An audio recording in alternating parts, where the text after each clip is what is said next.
के सभी मेरे साथियों को राजरत्न अम्बेडकर की ओर से जय भीम, नमो बुद्धाय। द अनटोल्ड अम्बेडकर के 10वें भाग में आप सभी लोगों का स्वागत है। यह बात उस समय की है जब डॉक्टर बाबा साहब अम्बेडकर कानून मंत्री के पद पर विराजमान थे। उस समय जब डॉक्टर बाबा साहब अम्बेडकर इस देश के कानून मंत्री थे, उस समय अनुसूचित जाति का एक लड़का यह आईएएस की परीक्षा पास होकर कलेक्टर बन गया था। बाबा साहब को इस बात का पता चला। बाबा साहब को पता चला कि हमारे समाज का एक लड़का आईएएस परीक्षा पास होकर वो कलेक्टर बन गया है। बाबा साहब को इस बात पर गर्व हुआ, अभिमान महसूस हुआ। बाबा साहब ने अपने कार्यालय से ये मांग की कि उस कलेक्टर को बुलवाया जाए और बाबा साहब अम्बेडकर जी से एक मुलाकात बाबा साहब अम्बेडकर जी के घर पे तय हुई। इस कलेक्टर को यह संदेशा बाबा साहब अम्बेडकर जी के कार्यालय से मिला कि बाबा साहब उनसे मिलना चाहते हैं। अब उस कलेक्टर को यह लगने लग गया कि बाबा साहब कानून मंत्री है और कानून मंत्री ने मुझे बुलाया है, शायद इनको मुझसे कुछ चंदा चाहिए होगा, कुछ थैली चाहिए होगी। यह कलेक्टर इस आशा से बाबा साहब अम्बेडकर जी को मिलने गया कि बाबा साहब को शायद मुझसे कुछ चाहिए। बाबा साहब अपने घर पे दिल्ली के अलीपुर रोड के बंगलों पर पेपर पढ़ते हुए बैठे हुए थे। यह कलेक्टर उस समय बाबा साहब से मिलने आया। बाबा साहब ने पेपर पढ़ते पढ़ते उसको पेपर को हटाया। बाबा साहब ने देखा कि वो कलेक्टर बेटा, वो कलेक्टर बच्चा मुझे मिलने के लिए आया है।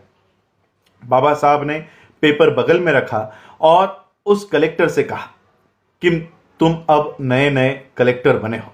कलेक्टर ने कहा कि जी मैं अभी कलेक्टर बना हूं। बाबा साहब ने कहा कि शासन ने आपको लाल बत्ती की गाड़ी दी होगी। कलेक्टर ने कहा हां मुझे लाल बत्ती की गाड़ी दी है। बाबा साहब ने कहा एक काम किया करो, हफ्ते में एक बार या 2 हफ्ते में एक बार जैसे आपको समय मिले, उस गाड़ी में बैठकर आप जिस बस्ती में रहा करते थे, जिस घर में आप रहा करते थे, उस बस्ती में एक बार उस गाड़ी में बैठकर चक्कर मार के आया करो। कलेक्टर ने कहा ठीक है और बाबा साहब अपना पेपर पढ़ने में फिर बिजी हो गए। आधे घंटे के बाद, 40 मिनट के बाद जब बाबा साहब ने पेपर हटाया, तब बाबा साहब ने देखा वो कलेक्टर बच्चा अभी भी खड़ा है। बाबा साहब ने कलेक्टर से पूछा क्या है, क्यों खड़े हो? तो कलेक्टर ने बाबा साहब को कहा कि बाबा साहब आपने मुझे मिलने के लिए बुलाया था, आपको शायद मुझसे कुछ चाहिए था। बाबा साहब को पता चल गया कि इसके दिमाग में क्या चल रहा है। बाबा साहब ने उस कलेक्टर को बिठाया और कहा कि आपको पता है मैंने आपको क्यों कहा कि आप जिस बस्ती में रहा करते थे, जिस चाली में रहा करते थे, वहां पर अपनी गाड़ी में बैठकर, लाल बत्ती की गाड़ी में बैठकर एक चक्कर लगाकर आया करो, ऐसा मैंने आपको क्यों कहा, पता है आपको?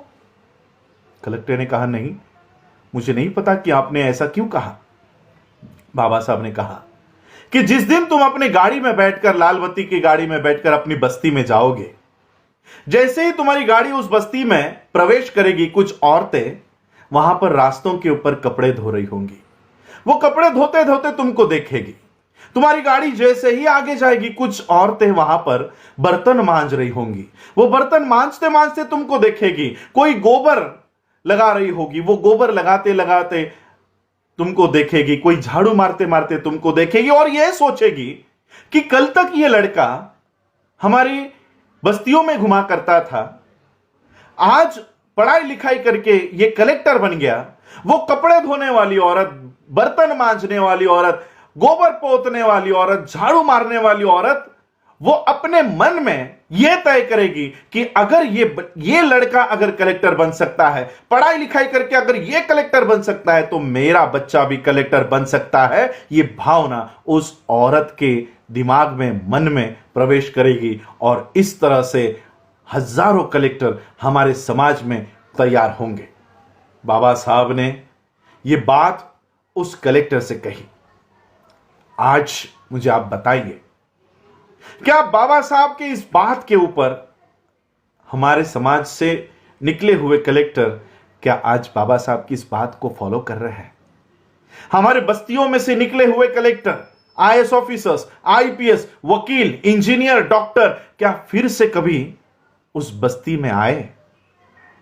बाबा साहब ने हम लोगों को जो शिक्षा का अधिकार दिया है, यह शिक्षा का अधिकार अपने परिवार के लिए नहीं दिया है। बाबा साहब ने इस शिक्षा का अधिकार अपने समाज का उत्थान करने के लिए दिया है, और इसलिए बाबा साहब अंबेडकर जी के इस शिक्षा के अधिकार को प्राप्त करके जो लोग उस शिक्षा को अधिकार के प्राप्त करने के बाद अपने अपनी नौकरियों में और अपने अपने घरों में अगर जो कोई भी खुश होकर अपने परिवार तक सीमित इस शिक्षा का उपयोग कर रहा है, तो वो बाबा साहब अंबेडकर जी का बहुत बड़ा दोषी है। और इसलिए बाबा साहब अंबेडकर जी ने कहा कि यह शिक्षा का अधिकार तुम्हारे परिवार के लिए नहीं है, यह तुम्हारे समाज के उत्थान के लिए है। यह एक बाबा साहब की अनकही बात आज भी बहुत सारे आईएएस, आईपीएस, डॉक्टर, इंजीनियर और वकीलों को पता नहीं है कि यह शिक्षा का अधिकार, यह कलेक्टर पद, यह हमारे परिवार के लिए नहीं तो समाज के उत्थान के लिए है।